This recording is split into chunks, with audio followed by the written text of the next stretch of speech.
सभी साथियों को राम राम नमस्कार। उम्मीद करता हूँ आप सभी बहुत ही बढ़िया होंगे। इस वीडियो में हम बात करने वाले हैं एसएससी डी कांस्टेबल 2025 की भर्ती के बारे में, यानी वर्तमान में जो आपकी भर्ती चल रही है और जिस भर्ती के रिजल्ट का आप वेट कर रहे हैं, इसी के बारे में जरूरी इंफॉर्मेशन रहने वाली है, जो कि आपकी वैकेंसी से रिलेटेड भी रहेगी और एक बड़े अपडेट के बारे में भी रहने वाली है। तो अगर आपने 2025 की भर्ती के लिए फॉर्म अप्लाई कर रखा है, एग्जाम दे चुके हैं, तो वीडियो को ध्यान से देख लेना।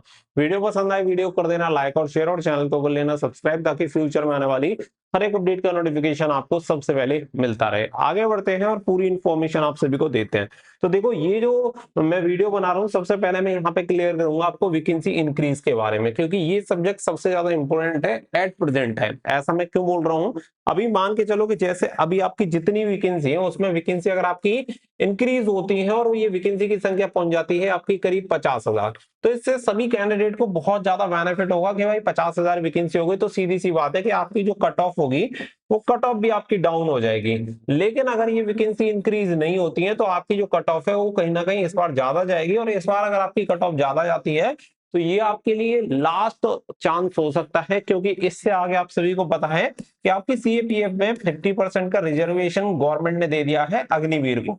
अब जब अग्निवीर के लिए 50% सीट आपकी रिजर्व रहेंगी तो कितनी भी वैकेंसी आ जाए, लेकिन कंपटीशन जनरल में यानी कि विदाउट रिजर्वेशन बहुत ज्यादा हाई रहेगा, ये चीज आप सभी को पता है।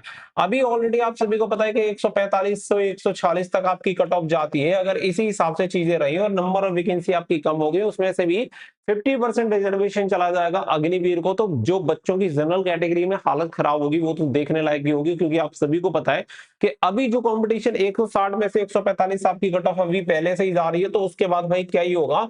और कुछ राज्यों में तो बहुत ही बुरा हाल हो जाएगा, जैसे यूपी, राजस्थान, बिहार, ये आपके हरियाणा, राजस्थान, इन सभी राज्यों में तो बहुत ही बुरा हाल होने वाला है।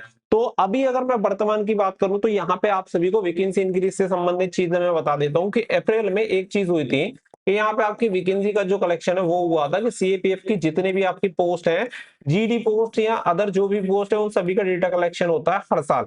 क्योंकि होता क्या है कि यहाँ पे फाइनेंशियल बजट वगैरह जारी होता है कि कितने रिक्रूटमेंट वगैरह होने वाले हैं, आगे कितनी हायरिंग होनी है, क्या क्या खर्चे हैं, उन एक्सपेंसेस के बेसिस पे हर फाइनेंशियल ईयर के लिए जो बजट होता है वो अलॉट होता है सभी फोर्सेस को। तो यहाँ पे जो रिक्रूटमेंट वगैरह थे उसके भी सीएपीएफ की जो वैकेंसी थी वो यहाँ पे डिस्क्लोज इनकी तरफ से नहीं की कि कितने नंबर ऑफ वैकेंसी है, लेकिन इनकी तरफ से पूरा डेटा लिया गया था। अब ये डेटा लेने के बाद होता क्या है कि ये जो प्रपोजल जाता है वो जाता है आपका एमएचए को, क्योंकि MHA ministry of home affairs की तरफ से ये अप्रूवल मिलता है कि ये जो आपकी वैकेंसी है वो इसी साल निकाली जाए, अगले साल निकाली जाए, कितनी वैकेंसी निकाली जाए, ये सभी डिसीजन होता है एमएचए का। क्योंकि तीन बॉडीज आपकी इस भर्ती में काम करती हैं। जैसे कि सबसे पहले अगर हम बात करें तो एक आपका एसएससी, आप सभी को पता ही है, इसके अलावा सभी सीएपीएफ फोर्सेस, और इसके अलावा आपका एमएचए। एमएचए का सबसे मेन रोल रहता है, जो भी चीजें होती है वो एमएचए की ही तरफ से की जाती है।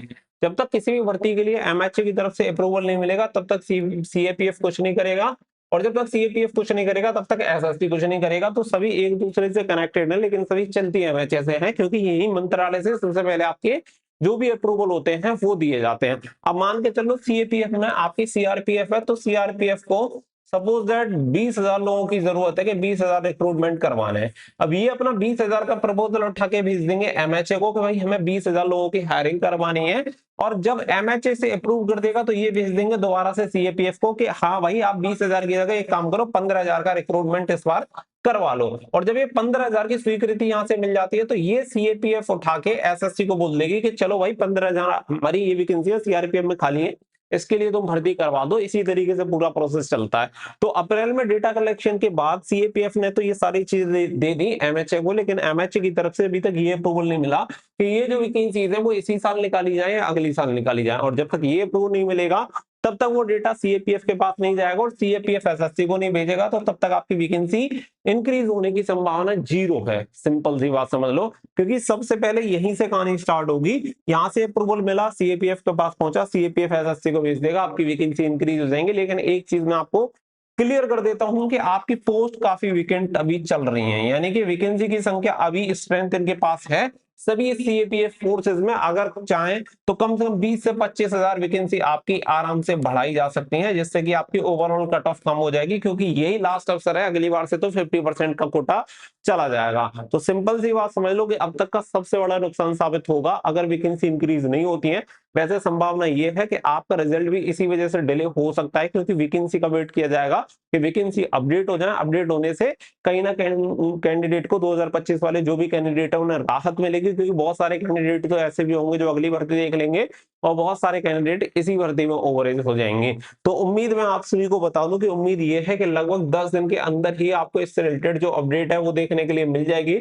और 10 से 15 दिन में अगर आपकी वैकेंसी इंक्रीज नहीं हुई तो फिर वैकेंसी बढ़ने की भी संभावना बहुत कम रह जाएगी। तो बाकी का इससे रिलेटेड जो भी अपडेट होगी मैं आप सभी को प्रोवाइड करा दूंगा। बाकी का आपका क्या ओपिनियन है कि वैकेंसी इंक्रीज होनी चाहिए इस भर्ती में, या फिर अगली ही भर्ती में आपकी ये सभी वैकेंसीज ऐड होके आनी चाहिए? क्योंकि मान के चलो कि अगर अगली भर्ती में वैकेंसी तो जो भर्ती है वो तो अनाउंस हो ही चुकी है, 30,000 वैकेंसी आई तो 30,000 में से 15,000 वैकेंसी तो भाई अग्निवीर के लिए ही चली जाएंगी। बाकी का आपकी जो वैकेंसी बचेंगी 15,000 वैकेंसी में से ही जनरल का कंपटीशन आप सभी का होगा। तो ये बहुत बड़ा चेंज इस बार हो गया है और उम्मीद है कि ये पूरा प्रोसेस जल्दी कंप्लीट हो जाएगा और आपकी वैकेंसी से रिलेटेड है अपडेट भी मिल जाएगा। जैसे इंफॉर्मेशन आएगी मैं आपको प्रोवाइड करा दूंगा। एमएचए की तरफ से अभी ये पेंडिंग में है, वहां से अप्रूवल मिलने के बाद मैं आपको कंफर्म कर दूंगा कि भाई ये चीज हो चुकी है और आपकी वैकेंसी इंक्रीज होने वाली है। उम्मीद करो कि जल्दी ही आपका ये प्रोसेस कंप्लीट हो जाए। कोई भी अपडेट मिलेगी मैं आप सभी को बता दूंगा, लेकिन संभावना है कि अगर आपकी वैकेंसी इंक्रीज होती है तो करीब 50,000 तक आपकी वैकेंसी चली जाएंगी। मिलेंगे नेक्स्ट वीडियो में। So thank you for watching. जय हिंद, जय भारत।